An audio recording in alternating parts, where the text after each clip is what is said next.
Prague keeps records the way old cities keep secrets. Layered, mismatched, half-forgotten between centuries of renovations. The city archives look modern on the outside, but beneath the fluorescent lights and renovated flooring, there are rooms where 20-year-old boxes sit untouched, misfiled, mislabeled, and left behind by bureaucrats who retired long before anyone realized their mistakes mattered. It was inside one of these rooms, a cold, poorly lit chamber beneath a municipal office in Žižkov, that the first anomaly tied to Marek Novak surfaced. And it surfaced by accident, as most things in Marek's life did, because if he was anything, he was a man who lived in the margins of systems. He didn't break rules. He slipped between the parts that rules didn't cover. In 2013, a junior archivist named Havel was tasked with digitizing boxes that everyone assumed were irrelevant. They were filled with outdated audit trails, pre-migration financial records, handwritten approvals, obsolete compliance documents, relics from a time before the Czech Republic fully standardized its administrative networks. These boxes had sat there for years. Dust lined the edges like a seal. Faded stickers from 2006 peeled away from the cardboard. And inside one of them, Havel found a folder stamped. Internal Audit, 2007, Network Reconciliation. Nothing unusual, nothing dramatic, until he noticed a page whose timestamp contradicted a digital version the system still referenced. The digital copy said the approval was issued in August 2007. The physical copy said the approval was signed in March 2007. Same signature, same ID code, different date. This kind of discrepancy isn't rare in old systems. But this one contained something more. A name Havel didn't recognize. A name that didn't appear anywhere in the system after that year. A name that, according to every existing record, should have continued working for the ministry for at least 4 more years. Marek Novak. First reaction, clerical error. Second reaction, misscanned document. Third reaction, corrupted file. But then Havel did what no one had done in 6 years. He searched for Marek manually. Not through the front-end database. Through the legacy log index. The one nobody used anymore because it was slow, incomplete, and preserved more ghosts than employees. He searched by name, by ID, by department, by year. Every search returned the same message. No result. Not deleted. Not archived. Not transferred. Just no result. As if Marek Novak had never existed in the first place. Havel flagged the anomaly. Supervisor dismissed it. System quirk, they said. Migration bug. Not worth a re-audit. But bureaucracies have patterns, and anomalies rarely die quietly.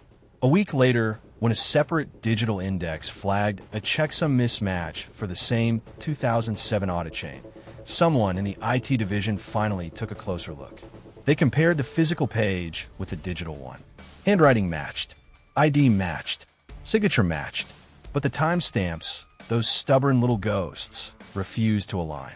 And that was the trigger. Within hours, the system escalated the discrepancy into a historical integrity check case. Within days, the ministry's internal security division opened a full inquiry.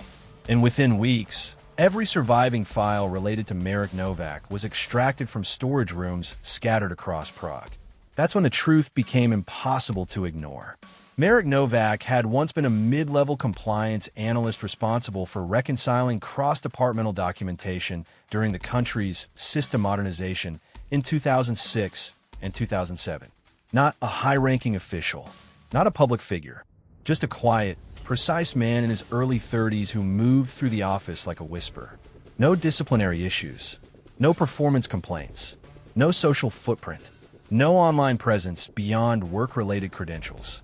He was described by former colleagues as polite, methodical, predictable, barely noticeable.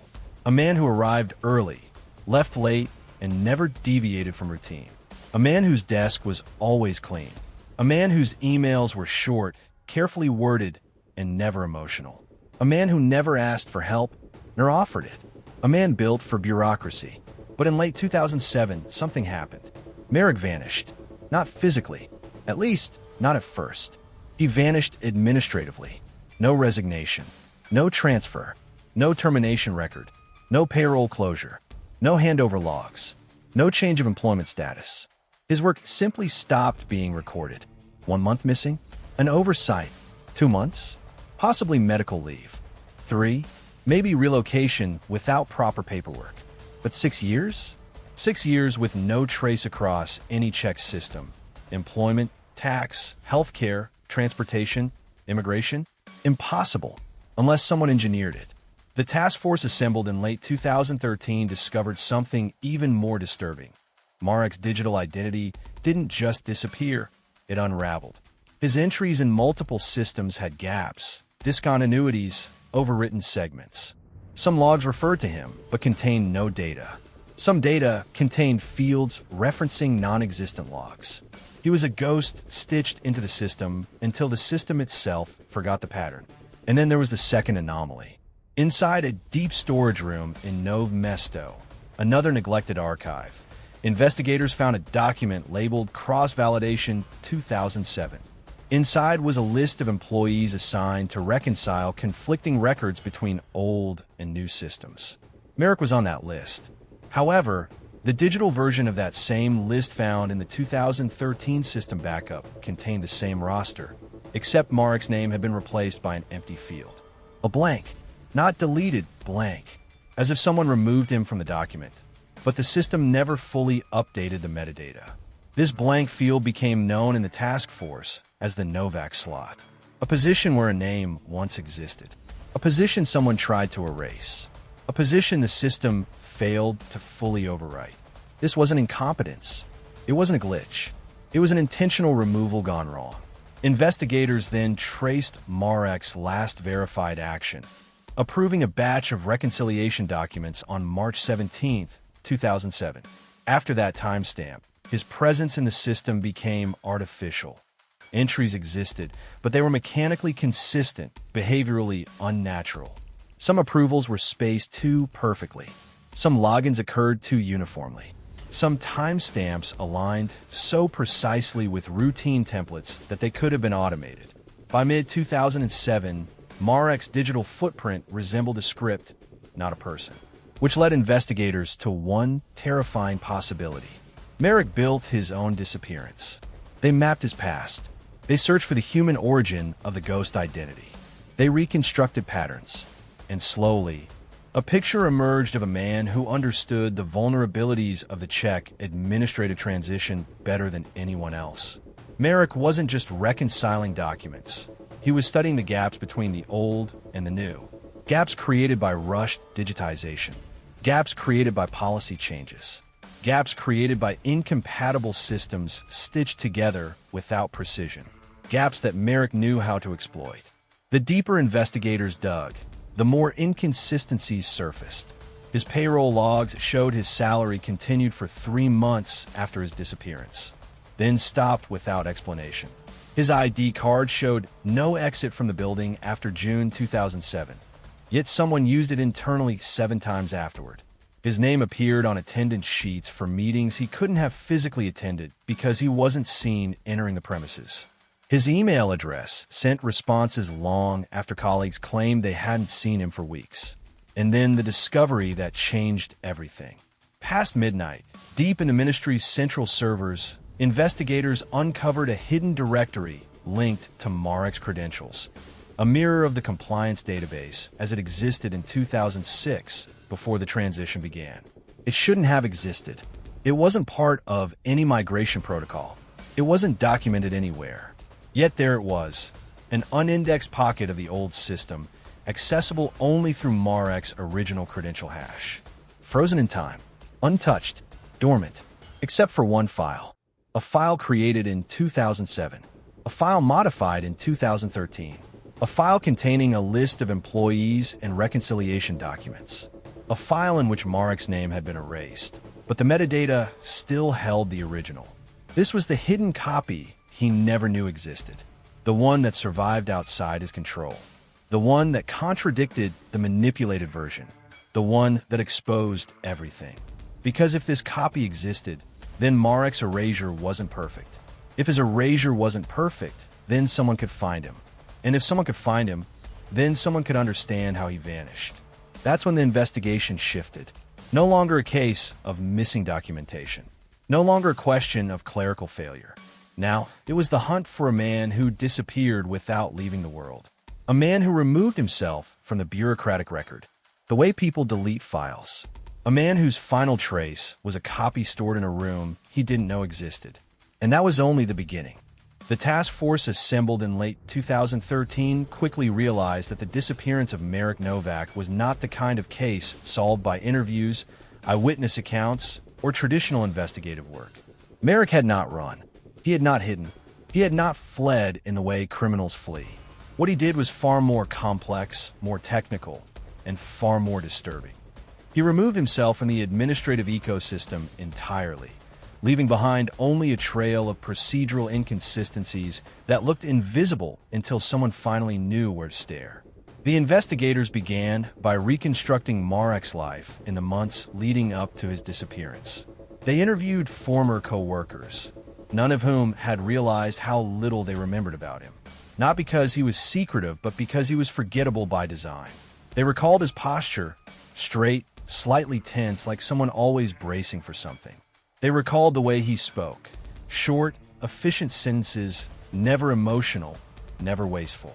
They recalled how he moved, lightly, quietly, always carrying documents in a perfectly organized folder. They recalled his desk, clean to the point of sterility. Even in hindsight, no one could say they knew him. They only remembered that he existed, not who he was. One co-worker, an older administrator named Eva, remembered something strange. Weeks before Marek's disappearance, she found him alone in the records room, staring not at documents but at the shelving system itself, mapping it, tracing it, memorizing it. When she asked if he needed help, Marek simply replied, "I'm checking consistency."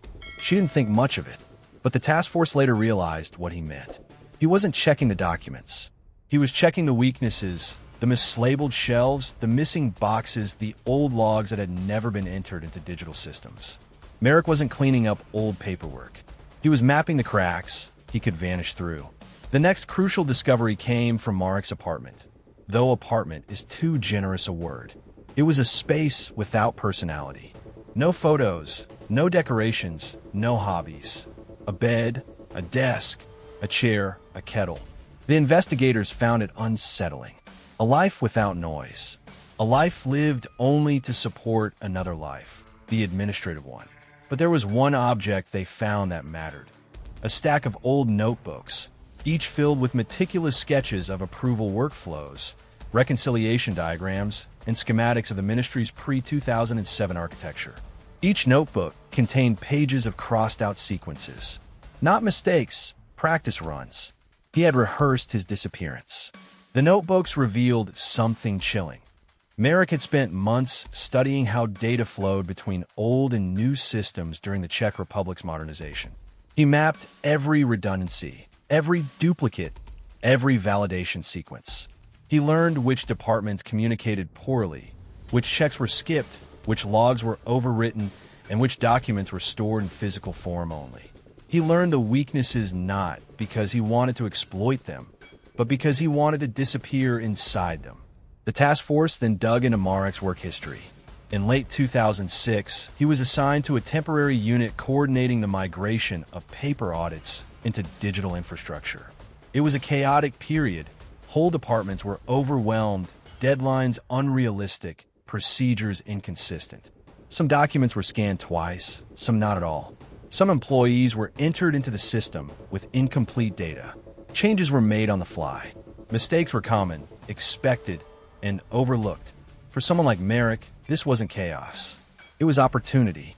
Investigators discovered rewritten segments of Marek's digital identity in the 2006 to 2007 logs. One example stood out. In the digital attendance record, Marek's employee ID appeared consistently for 6 months. But one entry, dated May 12, 2007, listed him entering the building at 6:14 a.m. The timestamp matched his usual pattern. Yet the door log for that morning never recorded any badge uses at all. Someone had inserted the digital entry without the physical equivalent. It was impossible to determine if Marek wrote it into the system or if it was part of a scripted automation. But the investigators believed it was the first test, the first time Marek attempted to see whether the system could accept a presence that didn't exist. It could, and it did. Another discovery deepened the mystery. A system analyst found that Marek's digital footprint became strangely uniform starting in late March 2007. His login times remained consistent to within 1 minute of each other for weeks. His approvals were spaced in perfect intervals. His internal messages followed identical structural templates. It was as if someone had extracted patterns from his real behavior and then replicated them algorithmically. This wasn't human behavior, it was scripted. The investigators realized what they were looking at. Marek had built a rudimentary automation system inside the ministry's infrastructure years before automation became standard practice. A behavioral echo, a synthetic version of himself designed to continue working after he stopped. Not to fool people, people rarely checked. To fool the system, because the system, not his colleagues, was the real witness to his existence. This changed everything. While the task force struggled to reconstruct Marek's disappearance, they stumbled onto something they had not expected, a file sitting inside a backup server, untouched for years. It was labeled Pre-Migration Master Check. Inside was a list of employees with cross-reference permissions. Marek's name was present in the earliest version, but in later backups, his name had been replaced with an empty field. Not deleted, overwritten with nothing. A blank. The blank suggested that someone, almost certainly Marek, had attempted to remove himself from the chain of responsibility. But the system left behind metadata that the removal never accounted for. A ghost of ghost. His name embedded in old checksum values, in old index caches, in old signature stamps. The trace was faint but unmistakable. He had erased himself in every way he knew how. But he had underestimated the archival chaos of pre-2007 transitions. Because in Prague, nothing truly disappears. Not even mistakes. The key moment in the investigation came when the task force reconstructed Marek's final months. They found signs he had visited government buildings outside of his department. Archives, migration centers, satellite offices. His badge records were inconsistent. Sometimes he appeared in 2 buildings on the same day. Physically impossible unless he duplicated his digital identity. His last known ATM withdrawal occurred in July 2007. After that, his banking history went silent. Not frozen, not closed, silent. The investigators tracked passport logs next. Marek never officially left the Czech Republic. But someone matching his description was flagged at the Slovakia border in August 2007 using a travel document belonging to a man who died in 2003. The officer didn't report it because the crossing was light that night and the traveler behaved normally. No stress, no panic, just calm, polite, and patient. The officer remembered him only because of his unusual quietness. The timeline suggested Marek left Prague in mid-2007. But his digital identity continued operating for 6 years after that. 6 years of automated presence. 6 years of ghost entries. 6 years of a man who wasn't there. But the most unsettling discovery came from a room no one had checked in years. A forgotten storage closet in the basement of the ministry. Inside were boxes misfiled from the transition period. In one of those boxes was the hidden copy, the document that revealed the truth. The copy Marek didn't know existed. The copy that contradicted his automation. The copy that exposed the gap between the real Marek and the digital ghost. The copy that brought his name back into the world. From that moment, the case shifted from an administrative anomaly to a human pursuit. Not for a criminal, not for a thief, but for a man who designed a disappearance, lived through the cracks, and slipped quietly out of a system that believed he was still alive. And now, for the first time in 6 years, the system remembered him, and it wanted answers. The investigation into Marek Novak entered its most difficult phase when the task force attempted to retrace the years between his disappearance in 2007 and the system anomaly that revived his name in 2013. Those 6 years formed a void. No employment records, no travel logs, no tax filings, no utility subscriptions, no hospital visits, no transportation history. Not even mundane traces like library cards, phone contracts, or online accounts. Marek did not simply vanish. He stopped producing evidence of existence, as if he understood that identity is not defined by who you are, but by what systems record. The task force began with the one anchor they had, the hidden copy in the Zizkov archive. It was the only authentic document linking the real Marek to a specific time and responsibility. Investigators examined its edges, ink density, and storage conditions.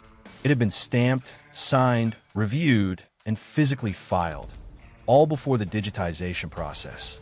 This meant the copy had slipped into the wrong box before Marek ever manipulated his digital identity. It was a survivor from a version of Prague's bureaucracy Marek believed he had mastered. It revealed a simple but devastating truth. He had not erased everything. This discovery forced the task force to widen their scope.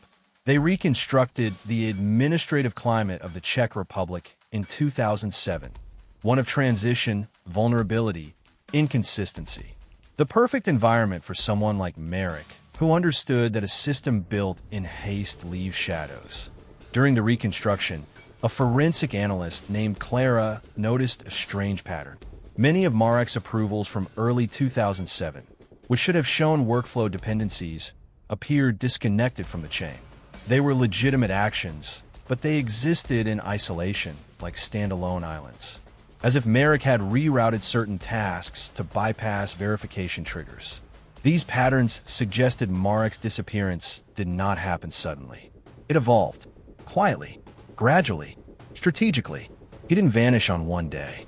He vanished in layers. Investigators then combed through Marek's final confirmed movements inside the ministry building.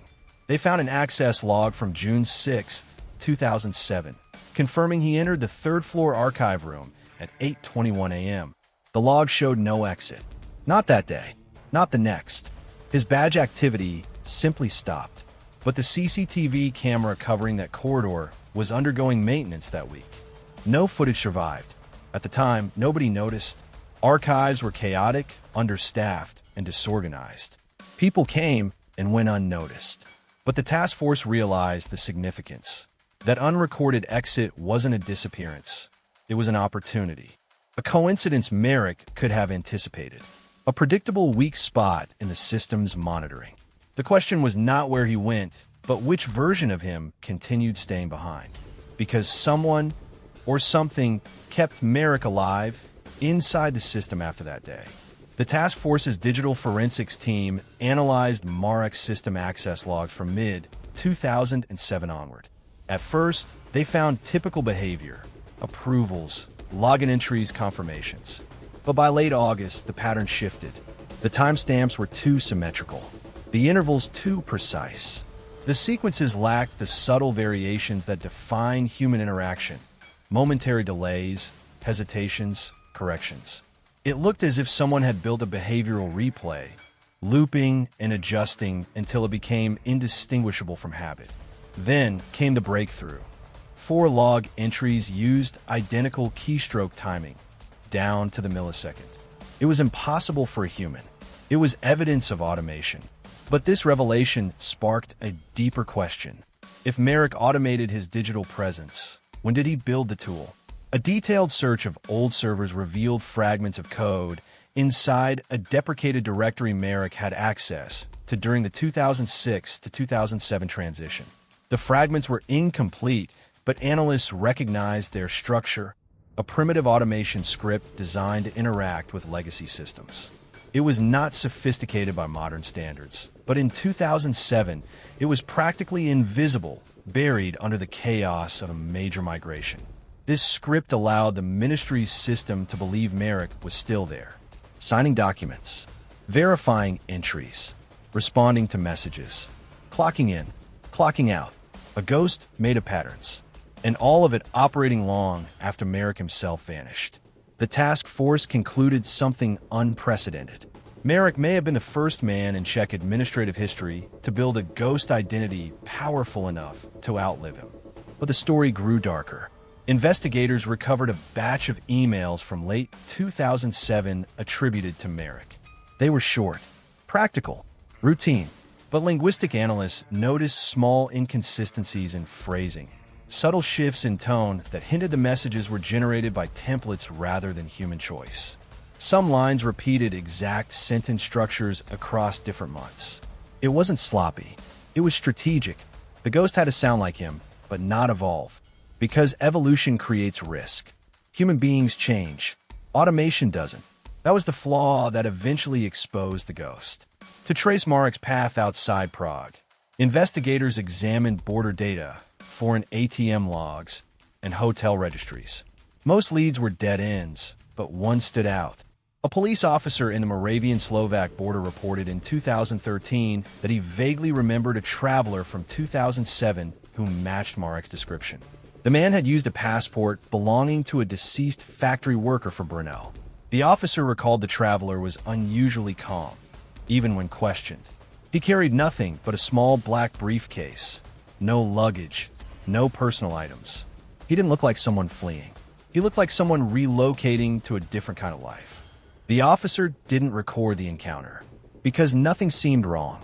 The perfect kind of memory for a man who lived between details. Investigators next turned their attention to Marek's financial history. His final bank withdrawal occurred on July 9, 2007. After that, his account remained untouched. Not closed, not drained, silent.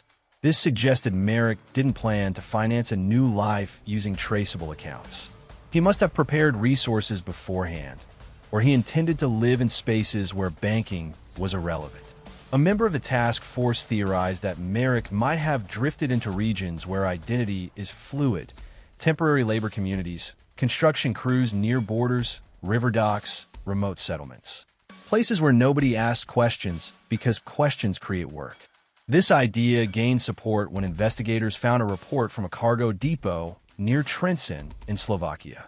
In 2008, a man matching Marek's description worked for a few days loading freight containers. He used a different name, stayed out of sight, and left without collecting his wages. He never returned. The depot manager remembered him because he worked with unnerving precision, arranging crates by size and weight more efficiently than the others. A quiet anomaly. The timeline matched Marek's disappearance perfectly. The task force now realized they were not chasing a fugitive who committed a crime. They were chasing a man who intentionally unraveled his administrative existence, then slipped into a form of living that didn't require identity at all. That understanding reshaped the investigation. If Marek embraced anonymity, then he would avoid any environment with digital infrastructure. He would drift between informal labor networks, borderlands, and forgotten towns across Central Europe. Investigators expanded their search. They analyzed patterns of undocumented workers. They reviewed shelters, clinics, checkpoint logs. They tracked rumors of a quiet Czech man in rural areas. And then came the second major breakthrough. In 2010, a fire occurred in a small storage facility outside Brno. Firefighters recovered a burnt notebook containing procedural diagrams, timestamps, and signature blocks, the same structure as Marek's notebooks from his apartment. Most pages were lost, but one remained intact enough to reveal a scrawled phrase in Czech. Continuity breaks where systems overlap. It became the unofficial motto of the task force. The notebook proved Marek was still alive in 2010, still analyzing systems, still studying weaknesses, but studying for what? The answer came from a document found during a sweep through a municipal office in Olomouc. A forgotten paper request for temporary worker identification bore handwriting resembling Marek's. The request was denied because no supporting documents were attached. It was another ghost attempt at presence, an incomplete trace. If Marek had submitted it, he had done so carelessly, suggesting he was experimenting with how little identity one needed to function. The task force concluded that Marek was not trying to build a new life. He was trying to live without one. In early 2013, all leads converged on a chilling realization. Marek's automation script at the ministry was beginning to degrade. Its patterns grew less consistent. Timestamps drifted. Approvals became too uniform. The ghost was dying, and when the ghost died, the system noticed. A forgotten archive in Zizkov contained the hidden copy, the proof Marek missed. The moment that awakened the system to its own blind spot. The copy was not a story of mistake. It was the story of entropy. The world remembering what Marek needed forgotten. Now the question wasn't how he disappeared. The question was, where does a man go when he no longer exists on paper, in systems, or in memory? And that was the mystery the task force was about to confront. By the time the task force reached the fourth phase of the investigation, they understood one fact with absolute clarity. Marek Novak had not disappeared through clever improvisation or sudden opportunism. His vanishing was not an escape. It was an architecture, a multi-layered structure he built gradually, intentionally, and with a precision that suggested he saw flaws in the system long before the system ever knew they existed. Every piece of evidence pointed toward a man who had studied the mechanics of documentation more thoroughly than anyone around him. He didn't just leave Prague. He exited the idea of traceability. Investigators shifted from reconstructing his disappearance to analyzing its purpose. Why would someone go to such extremes? Why dedicate months, perhaps years, to designing a life that could continue without him? The notebooks, the automated ghost routines, the vanished logs, the border sightings, the burnt notes, none of it pointed to crime. There are no embezzled funds, no illicit transactions, no suspicious transfers. There is only one theme repeated in every clue: erasure. To understand motive, the task force revisited Marek's earliest life records, records that still existed. School transcripts showed excellence without distinction, never failing, never excelling, always in the center. University records showed the same, consistently good but never notable. No awards, no complaints. A quiet trajectory. His teachers described him in ways eerily similar to his later co-workers. Precise, introverted, forgettably calm. He avoided attention without appearing to hide. He fit the system without ever belonging to it. One investigator summarized Marek's personality as a man who lived just enough to be recorded, but never enough to be remembered. That sentence became a guiding principle for Block 4. The next breakthrough came from an unexpected place, a half-decommissioned railway station east of Brno. During a reconstruction project in 2011, workers discovered a locked metal cabinet welded into the wall of an old maintenance room. Inside were abandoned transport logbooks from 2006 to 2009. One of the books documented temporary labor rotations for freight crews. In November 2008, a worker listed as in Marek appeared for 3 shifts. Unusual placement, wrong name order, missing ID numbers. But the handwriting next to the signature block matched fragments from Marek's notebooks found in his Prague apartment. This was the first confirmed physical trace of him after 2007. He hadn't vanished into a criminal network, urban underground, or foreign territory. He had drifted into unregulated labor spaces, industries that use paperwork perfunctorily, not systematically. Places where names are suggestions, not identities. Where signatures are habits, not legal anchors. This explained the Trenton Depot sighting, the burnt notebook outside Brno, the temporary ID request in Olomouc. Marek didn't join society. He sampled from its edges. He moved between environments where identity is temporary and interactions transactional. A perfect ecosystem for someone who believed stability was a vulnerability. The task force then examined a more psychological angle. They theorized that Marek perceived systems not as safeguards, but as threats, structures capable of defining him, limiting him, imposing permanence. His disappearance, they concluded, was not about escaping responsibility, but escaping definition.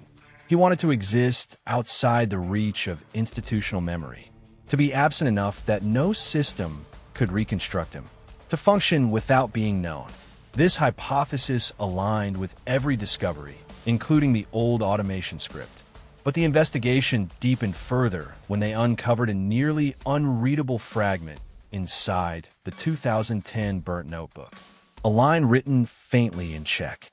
The self ends where the record begins. This sentence became the psychological cornerstone of the case. Marek believed documentation was a form of captivity.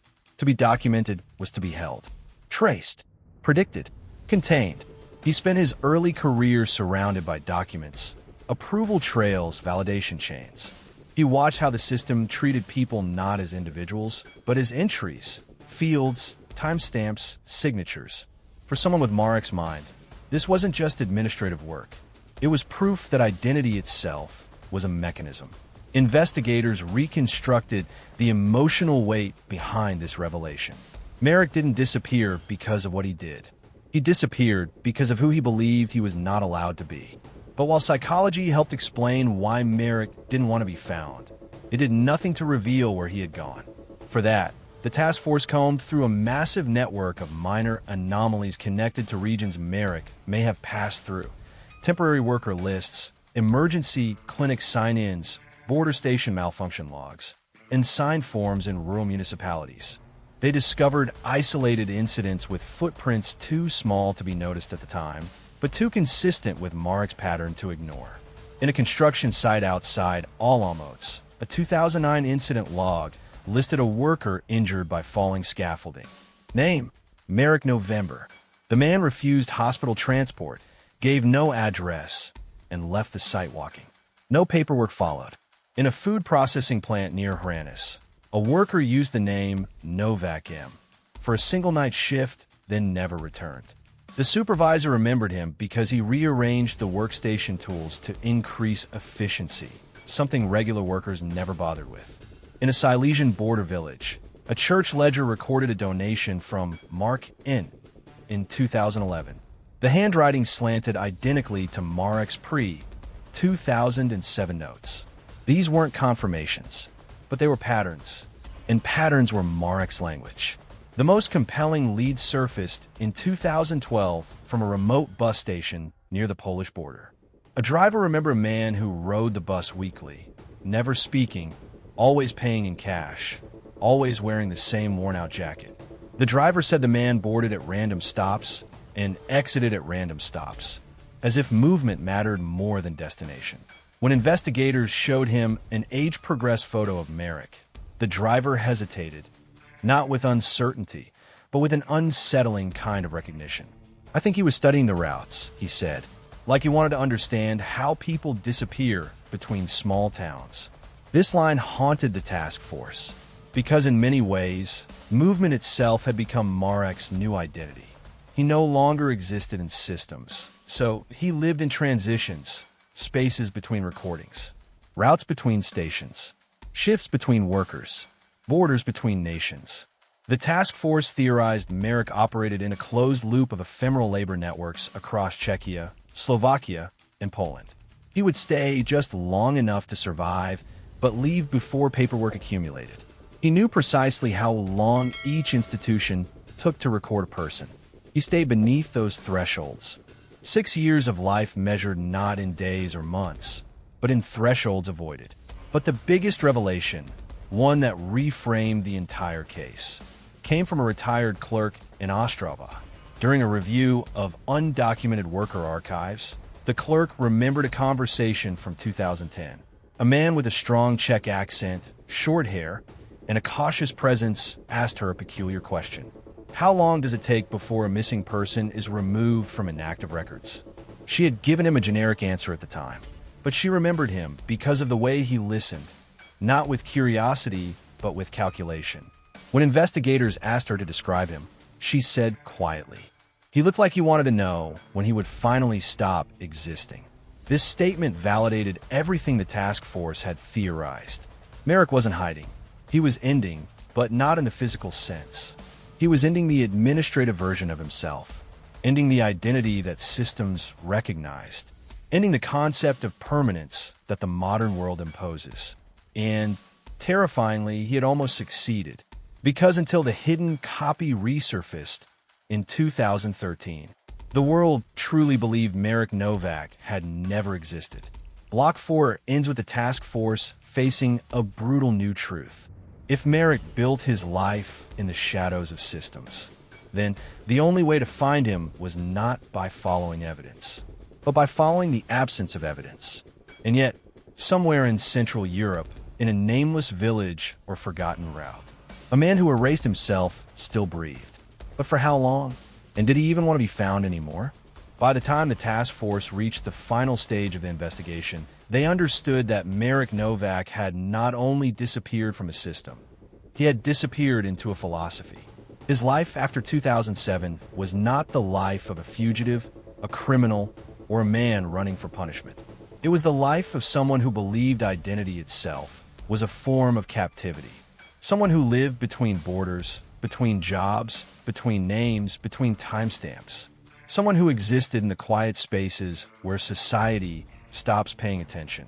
But the investigators also understood one more thing. A person can reject identity. A system can forget a person. But the world always leaves one flaw. It always leaves a copy. That flaw had resurfaced once. It could resurface again. They returned to the beginning. The hidden copy from Zizkov. They studied who handled it, who filed it, how it could have survived. That copy was the only reason Marek's name appeared again in 2013. A document forgotten by the world, but unforgettable to the system.